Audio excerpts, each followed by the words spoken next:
చెప్తుంది. వీళ్ళల్లో వీళ్ళకే రెస్పెక్ట్ లేదు సార్. ఇలాంటి వాళ్ళ కోసమా నా నిర్ణయం మార్చుకునేది? Yes, you are right. ఆడ మగ సమానం అని అందరం అంటూ ఉంటాం. కానీ ఒక అమ్మాయి చేతిలో దెబ్బలు తింటే పోయి పోయి ఒక ఆడదాని చేతిలో తన్నులు తిన్నావా అని కించపరిచేలా మాట్లాడేది ఇంకో ఆడదే. వాళ్ళకే రెస్పెక్ట్ లేదు. I completely agree with you. ఒక భార్యగా భర్తతో వేరే కాపురం పెట్టడానికి ఇష్టపడే ఒక అమ్మాయి కొన్నాళ్ళకి తన కొడుకు వేరే కాపురం పెడతాడంటే ఒక తల్లిగా ఒప్పుకోలేదు. క్లారిటీ లేని mind sets. I agree with you. Yes, correct sir. వాళ్ళకి క్లారిటీ ఉండదు. అరే, పేరెంట్స్ వదిలొచ్చేయమంటారు. అది సరే గానీ నాకు విషయం చెప్పు. ఇప్పుడు నువ్వు చేస్తున్న జాబ్లో నీకు ప్రమోషన్ వచ్చి నీ పేరెంట్స్ని వదిలేసి ఏ ముంబైయో యుఎస్ఓ వెళ్లాల్సి వస్తే నువ్వు వెళ్తావా, వెళ్ళవా? Obviously, that's my job, it's my career. అందుకోసమే కదా మా పేరెంట్స్ నన్ను చదివించింది. మరి అప్పుడు రాని నొప్పి ఇప్పుడెందుకు వస్తుంది?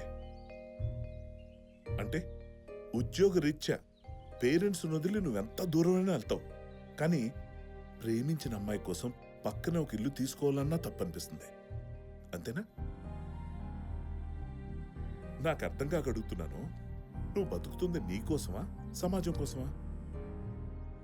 అఫ్కోర్స్ నువ్వు చెప్పినట్టు చాలా మంది ఆడవాళ్ళకి క్లారిటీ ఉండకపోవచ్చు. కానీ మహాలక్ష్మికి ఉంది కదా. తనకిష్టం లేకపోయినా నువ్వు అడిగావని మీ ఇంటిని యాక్సెప్ట్ చేసి వచ్చింది. కానీ మీ ఇంట్లో ఏం జరిగింది? ఆ అమ్మాయిని అవమానించి పంపించేశారు. తను వెళ్ళిపోయింది. ఒక విడ్డూరమైన విషయం చెప్పనా? చిన్నప్పటి నుంచి మగపిల్లలందరికీ అమ్మాయిలకి గౌరవం ఇవ్వండి అని చెప్తారు, కానీ వాళ్ళ అభిప్రాయాలకు విలువనివ్వండి అని ఎవ్వరూ చెప్పరు.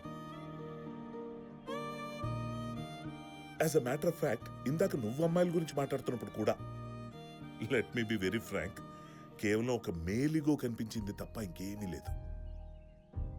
సాధారణంగా ఇలాంటి విషయాలు వచ్చినప్పుడు అందరూ ఏం చేస్తారంటే, ఈ సొసైటీ ఇలా ఉంది కదండి, మేలిగో, మేల్ డామినేటెడ్ వరల్డ్, ఇది తప్పదు కదా అన్నట్టు మాట్లాడతారు.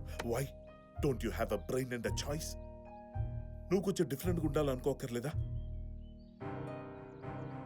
అందులోనూ మహాలక్ష్మి లాంటి అమ్మాయి కోసం ఒక మగాడ్, ఒక మనిషిగా నువ్వు తగ్గడం ఏమాత్రం తప్పు కాదు.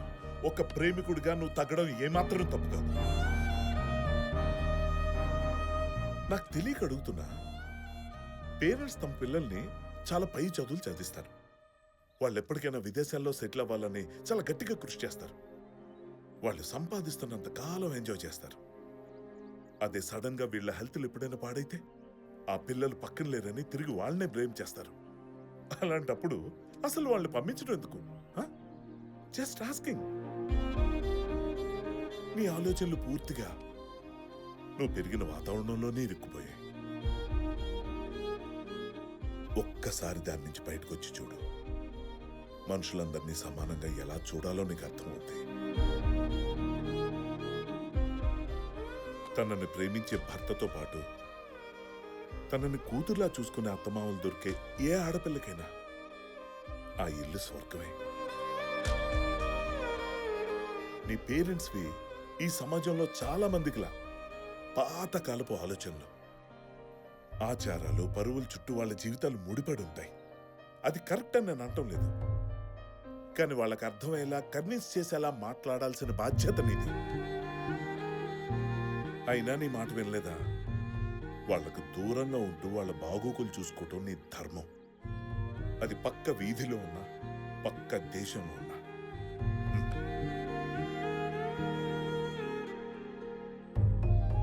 మహాలక్ష్మి లాంటి అమ్మాయి కోసం నువ్వు ఇల్లు వదిలేయటం తప్పు కాదు.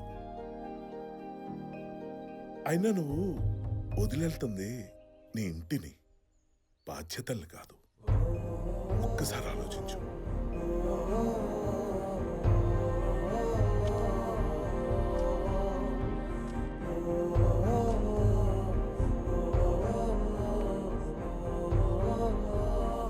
రే కిషోర్, ఆ డీజే గని తీసుకొని మార్కెట్కి వచ్చేసే.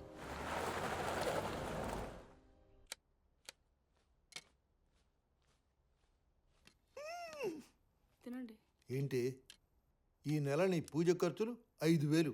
అవుతాయండి మరి. వాడేంటి తగ్గించు. బ్యాగ్ తీసుకుని వెళ్తున్నాడు? ఎక్కడికి? నువ్వెలాగో మారో నేనైనా మారతా. అందుకే మహాలక్ష్మి దగ్గరికి వెళ్ళాలని ఫిక్స్ అయ్యా. చూసావా, అమ్మాయి రాగానే అమ్మా బాబులను వదిలి వెళ్ళిపోతున్నాడు నీ కొడుకు. అది ఆడి సంస్కారం. నీ పెంపకమే. నాన్న ఒక విషయం అడుగుతాను చెప్పు. నాన్నమ్మ తాతయ్య ఎక్కడుంటారు? మనూళ్ళో.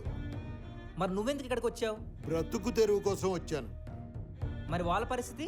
అవసరమైనప్పుడు వెళ్ళి చూస్తున్నాను. కదా, నీ కోసం నీ ఊరొదులు రావడంలో తప్పు లేనప్పుడు నా కోసం బయటికి వెళ్ళి బతకడంలో కూడా తప్పు లేదు. నేను మహాలక్ష్మిని పెళ్లి చేసుకుంటున్నా, నీకు నచ్చినా నచ్చకపోయినా. అమ్మా, నేను వదిలితుంది ఇంటిని మాత్రమే, నా బాధ్యతలను కాదు.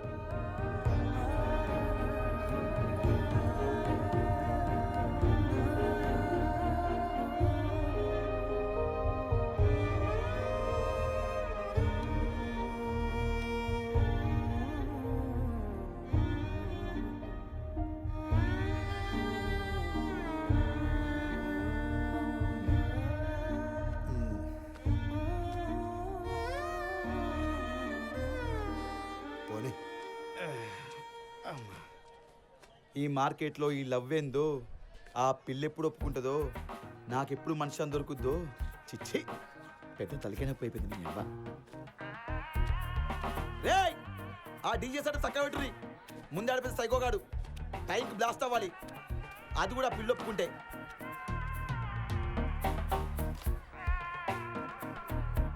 ఆ వైర్లు చక్కగా పెట్టుర్రా. ఏం ఫాల్తుగాలు తయారయ్యారు నీ అవ్వ.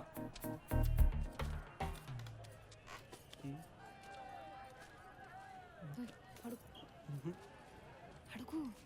నా వాళ్ళగా నువ్వు అడిగే. నువ్వే అడుగు, నన్ను తిడుతా. అడుగు. లక్ష్మి, నిన్నొకటి అడుగుతా, ఏమనకే. నువ్వు అట్లా గుస్సాయించి చూడకే, భయం అవుతుంది. ఏందో చెప్పు. ఈ మధ్య మార్కెట్లో ఆ పిల్లగాడు కనిపిస్తలేదు. నువ్వు ఈ మధ్య సక్కకుంటలేవు. నీ పని చూసుకోవే. ఏందే చూసుకునేది? ఇట్లా గుస్సాయిస్తే నడవదు. అంతగానో ప్రేమిస్తోడు ఏడో దొరుకుతాడే నీకు? ఏమైందో చెప్పే. ఆ పిల్లగానికి ఇష్టమనే చెప్పిన. కానీ కానీ నన్ను చేసుకోబోయేటోనికి నేను నచ్చితే సరిపోదు కదనే, వాళ్ళ ఇంట్లో కూడా నేను నచ్చాలి. ఆడది కాని పని నా కాడ కూడా కాదు. అందుకే సెట్ కాదని చెప్పేసిన. సెట్ అవుద్ది మహా, ఎందుకు అవదు? తరతరాలుగా పెళ్ళైతే అమ్మాయిలే అబ్బాయిల ఇంటికి రావాలి. తిట్టినా కొట్టినా, ఇష్టం ఉన్నా ఇష్టం లేకపోయినా సర్దుకుపోవాలి. ఇదే మన ఆచారం అని భ్రమలో బతికేశాం. అలలో నేను ఒకడిని. కానీ నువ్వు చెప్పిందే కరెక్ట్ మహా. ప్రతిసారి ఆడాళ్ళే గడప దాటి రావాల్సిన అవసరం లేదు. సిచ్యువేషన్ డిమాండ్ చేస్తే అప్పుడప్పుడు మగాళ్ళు కూడా దాటొచ్చు, తప్పులేదు. నువ్వు ఈ విషయంలో గిల్ట్గా ఫీల్ అవ్వద్దు. నేను త్యాగం అలాంటివి చేయట్లేదు. నాకు నువ్వంటే ఇష్టం. నా ప్రేమను కాపాడుకోవడానికి నా స్వార్థం కోసం చేస్తున్నాను అంతే. నా కోసం మీ అమ్మాయిలు నిడిచిపెట్టుడు ఎందుకు? అసలే వాళ్ళు నీ మీద మస్తు ఆశలతో ఉన్నారు. రేపు పొద్దుగా లేదని అయితే నన్ను అంటారు. వాళ్ళు చెప్పిన పిల్లనే చేసుకో, మస్తు పైసలు వస్తాయంట కదా, నేనేందుకు మధ్యలో? మళ్ళీ ఏమైంది మహా? మొత్తం చేస్తుంది నీకోసమే కదే. అగో, ఇప్పుడే కదా నీకోసం నీ స్వార్థంతో నువ్వు తీసుకున్న డెసిషన్ అన్ను, అప్పుడే మాట మారుస్తున్నావా? మొగోళ్ళందరూ ఇంతే. ఏదో ఫ్లోలో అన్నాను మహా. నేను చెప్పేది విను మహా. ఏదో ఫ్లోలో వచ్చింది మహా, ప్లీజ్ మహా. అయినా నేను వదిలేస్తుంది నా ఇంటిని మాత్రమే, నా బాధ్యతలు కాదు. కొడుగ్గా ఏం చేయాలో అన్నీ చేస్తాను వాళ్ళకి నేను. ఇది నా డెసిషన్, నిన్నెవరు బ్లేమ్ చేయరు మహా. ప్లీజ్ మహా, నేను చెప్పేది విను మహా. ప్లీజ్ మహా, మహా ప్లీజ్ మహా, ఒకసారి నేను చెప్పేది విను మహా. అది కాదు, మళ్ళీ నీ లొల్లేందని మాత్రం అనకు ప్లీజ్.